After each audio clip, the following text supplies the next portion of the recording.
శుభోదయం.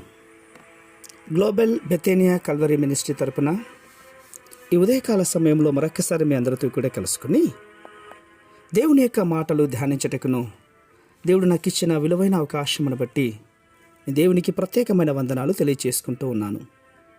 ఈరోజు కూడా పరిశుద్ధమైన వేద గ్రంథంలో నుండి మరొక చక్కటి మాటను చదువుతున్నాను. దయచేసి గమనించండి.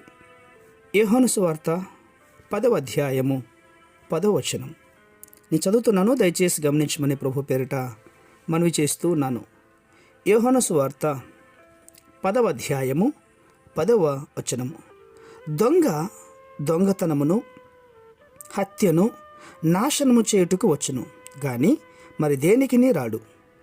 గొర్రెలకు జీవము కలుగుటకును అది సమృద్ధిగా కలుగుటకును నేను వచ్చితనని మీతో నిశ్చయముగా చెప్పుచున్నాను. దేవునికి స్తోత్రం కలుగునుగాక.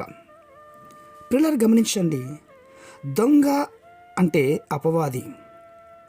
దేవుని యొక్క ప్రజల యొద్దకు దొంగతనం చేయడానికి వస్తూ ఉన్నాడనమాట. విలువైనవి మాత్రమే దొంగతనం చేసుకుంటూ వెళ్తూ ఉన్నాడు. విలువైనటువంటిది అంటే ఏంటి? రక్షణ. అవును, మన రక్షణ, ఆత్మీయ జీవితము, మరొక కలిగినటువంటి ధనమును కూడా వాడు దోచుకొని వెళ్తూ ఉన్నాడు. ప్రియులరా, నీవు ధనము కలిగి ఉండటం అపవాదికి ఇష్టం లేదు. ఎందుకు ఇష్టం లేదో ఈ రోజు నుండి ధ్యానించబోతున్న మాటలను బట్టి నీకు అర్థమవుతుంది. అవును, మనిషి ఆర్థిక విషయాల పట్ల దేవుని యొక్క ఉద్దేశాలు ఎలా ఉంటాయో తెలుసా? మనం ధనం కలిగి ఉండటం పట్ల దేవుని చిత్తం ఏంటో తెలుసా? పిల్లరా, మనం ఆశీర్వాదముగా ఉండడానికి దేవుడు ఇష్టపడుతున్నాడు. అవును, వాక్యానుసారమైనటువంటి నియమాలు తెలుసుకొని శ్రేష్టమైన జీవితమును జీవించాలి అన్నటువంటిది దేవుని యొక్క ఆశ. ఆదిలో దేవుడు మనిషిని సృష్టించేదానికంటే ముందుగా మానవునికి కావలసిన సౌకర్యాలు, సుఖంగా ఉండాలని, సంతోషంగా జీవించాలని, సమృద్ధిగా ఉండాలని ఏదైనా తోటలో సమస్తమును సృష్టించిన తర్వాతనే మనిషిని తయారు చేశాడు తెలుసా? అవును, ఈ భూగర్భము లోపల సర్వ మానవ జాతికి కావలసినంత విస్తారమైన సమస్త వనరులు దేవుడు ఉంచాడు. ఆ తర్వాతనే దేవుడు మనిషిని తయారు చేసింది కూడా.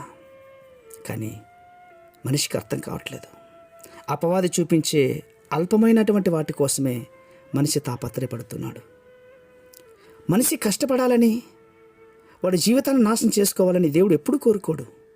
కానీ మనిషి దురాలస్యల వల్ల, దొంగ చేతిలో అపవాదిగా దొరికిపోవడం ద్వారా వాడికి కావలసినటువంటి ఆలోచనను లోకానుసారమైన ఆలోచనగా మార్చి దేవుని నుండి వేరుపరిచి నిన్ను దొంగగా మార్చాడు. అవును ప్రియులరా, ఈ మాటలు వింటున్న నీవు దొంగవు కాదు, అపవాది నిన్ను దొంగగా మారుస్తున్నాడు. ఎందుకంటే దొంగతనమును హత్యను నాశనము చేయుటకు వచ్చాడు. ప్రియమైనటువంటి మహాపరలోకపు తండ్రి, ఈ మాటలు వింటున్న ప్రియులు మంచివారునైనా ఎవరిని నువ్వు చెడ్డవారిగా తయారు చేయలేదు. కానీ పరిస్థితుల ప్రభావం వల్ల అపవాది చేతుల్లో చిక్కబడిన ఎంతోమంది దొంగలుగా మారి ప్రభా నీకు విరోధమైనటువంటి జీవితాన్ని జీవిస్తున్నటువంటి వారు ఉన్నారు. వారందరినీ మరలా ప్రభా మీరు క్షమించి మీ రక్షణ కవచం దయచేస్తారని విశ్వాసంగా నమ్మొచ్చు. చిన్న ప్రార్థనను మా రక్షకుడైన యేసుక్రీస్తు ఉన్నతమైన నామములో దీనంగా అడిగి వేడుకొని పొందుతున్నాం మా తండ్రి. Amen, amen, amen.